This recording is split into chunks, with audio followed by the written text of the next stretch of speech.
नमस्कार, मैं हूं आपका दोस्त विजय विद्रोही। विजय फैक्टर में आप सबका स्वागत है।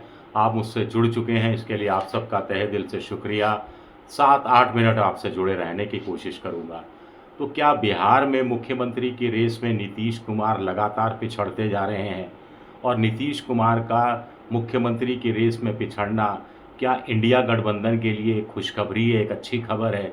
इसीलिए क्या इंडिया तेजस्वी यादव को मुख्यमंत्री का चेहरा घोषित करने में अभी हिचकिचा रहा है, रेस के और ज़्यादा तीव्र होने, खत्म होने का इंतज़ार कर रहा है? क्या 24 अप्रैल को प्रधानमंत्री जब मधुबनी के दौरे पर आएंगे, तब क्या एनडीए में मुख्यमंत्री की रेस खत्म हो जाएगी, या नए सिरे से चीज़ें हरकत में आएंगी? ये अपने आप में बड़ा सवाल उठता है। सी वोटर का ताज़ा सर्वे ये बताता है कि बिहार में मुख्यमंत्री के रूप में पहली पसंद तेजस्वी यादव बने हुए हैं। 36% लोग उनको मुख्यमंत्री के रूप में चाहते हैं। जहाँ तक नीतीश की बात है, तो 15% लोग उनको मुख्यमंत्री के रूप में चाहते हैं। सम्राट चौधरी को लेकिन 13% लोग मुख्यमंत्री के रूप में चाहते हैं। तो पहली बार ऐसा हुआ है कि बीजेपी का कोई नेता डबल फिगर में आया है और वो मुख्यमंत्री के रूप में नीतीश कुमार को टक्कर देता हुआ दिखाई दे रहा है। हैरानी की बात है कि नीतीश कुमार इस कदर पिछड़ गए हैं रेस में कि पीके प्रशांत किशोर, जिनकी एक फ्लॉप रैली अभी हुई गांधी मैदान में, वो नीतीश कुमार से आगे निकल गए हैं। प्रशांत किशोर को 17% लोग मुख्यमंत्री के रूप में चाहते हैं। कन्हैया कुमार के खाता भी खुला है, 1.5% लोग उनको चाहते हैं मुख्यमंत्री के रूप में। तारिक अनवर, कांग्रेस के बड़े मुस्लिम नेता, 2% लोग उनको चाहते हैं। अब पिछड़ने की बात मैं इसलिए कह रहा हूं क्योंकि 1 महीने पहले जब सी वोटर का सर्वे आया था, तो नीतीश को 18% लोग मुख्यमंत्री के रूप में चाहते थे। प्रशांत किशोर को 15% लोग मुख्यमंत्री के रूप में चाहते थे, और सम्राट चौधरी को तो सिर्फ 8% लोग मुख्यमंत्री के रूप में चाहते थे। सम्राट चौधरी 8 से छलांग लगाकर 13 तक पहुंचते हैं। नीतीश 18 से गिरकर 15 पर आते हैं। प्रशांत किशोर 15 से बढ़कर 17 पर पहुंचते हैं। तेजस्वी यादव 41 से घटकर 36 पर आते हैं। तो ऐसे में बड़ा सवाल उठता है कि अगर नीतीश को मुख्यमंत्री 25 से 30 के बीच नहीं बनाना है, तो बीजेपी इसका साफ साफ संकेत क्यों नहीं देती, खुलकर संकेत क्यों नहीं दे देती?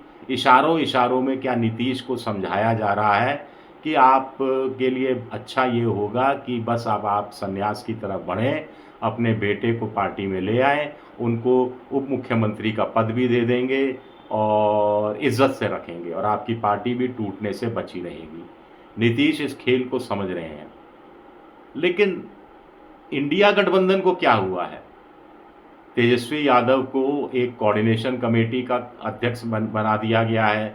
ये कोऑर्डिनेशन कमेटी बिहार में चुनाव से संबंधित सीट शेयरिंग हो, चाहे चुनाव का अभियान हो, चाहे सामूहिक अभियान हो, चाहे चुनावी रैलियां हो, चाहे मुद्दे हों, मसले हों, इन सब पर बड़े फैसले लेगी।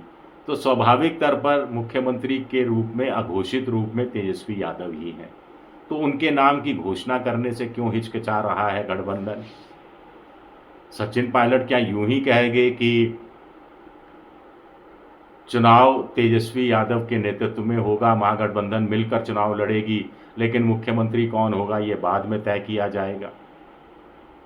क्या सबको इंतज़ार हो रहा है नीतीश कुमार का? इंडिया गठबंधन को अभी भी इंतज़ार हो रहा है नीतीश कुमार का, और मुख्यमंत्री के रूप में तेजस्वी यादव को प्रोजेक्ट नहीं किया जा रहा है। ये साफ साफ नीतीश कुमार से कहा जा रहा है कि कुर्सी खाली है, आप आइए, थामिए इसको, बैठिए इस पर, और महागठबंधन के का चुनाव आपके नेतृत्व में ही लड़ा जाएगा।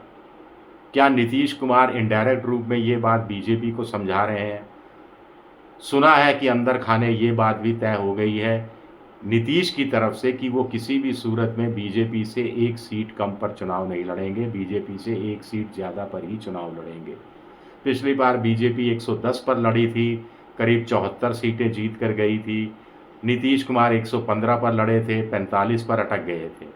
इस बार नीतीश ज़्यादा सीटें चाह रहे हैं। बीजेपी को लग रहा है कि बीजेपी को इस बार अकेले 150 सीटों पर कम से कम चुनाव लड़ना चाहिए या 140 सीटों पर लड़ना चाहिए। अपने साथियों को अकोमोडेट कर लेंगे, जीतन राम मांझी, उपेंद्र कुशवाहा, चिराग पासवान को, लेकिन नीतीश की पार्टी 60-70 से ऊपर सीटें पर लड़ने लायक नहीं है।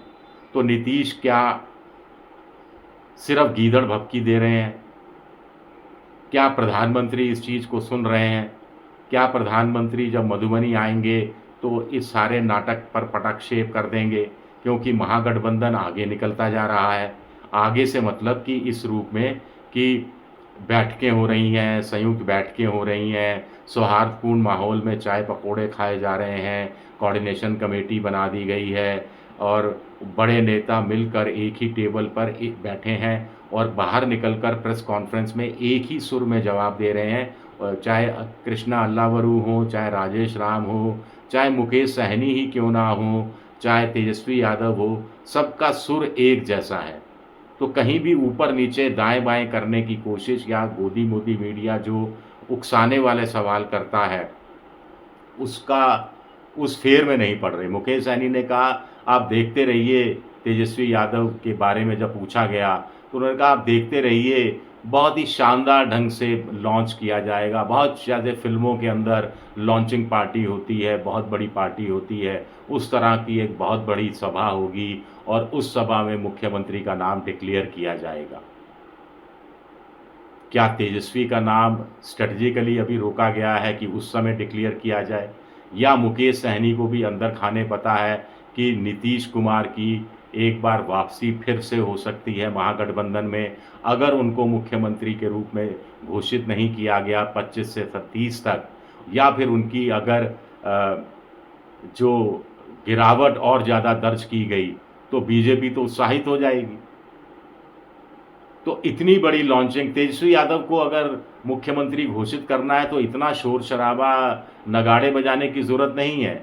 लेकिन अगर नीतीश को महागठबंधन का चेहरा घोषित करना है तो ज़ोर शोर से नगाड़ा बजाना ज़रूरी है, क्योंकि आधा क्या 3/4 क्या उससे भी ज़्यादा चुनाव महागठबंधन जीत जाएगा अगर नीतीश महागठबंधन के साथ चले जाते हैं। और नहीं जाते हैं तो स्थितियां इसकी उल्टी हैं कि एनडीए चुनाव जीत जाएगा, आराम से जीत जाएगा, या मुश्किल में से जीतेगा लेकिन जीत जाएगा। ये बात 100% तय है। ये बात प्रधानमंत्री को भी अच्छी तरह पता है।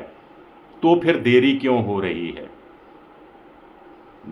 तेजस्वी को मुख्यमंत्री क्यों घोषित नहीं किया जा रहा, उसमें देरी हो रही है, इसकी वजह मैंने आपको बता दी।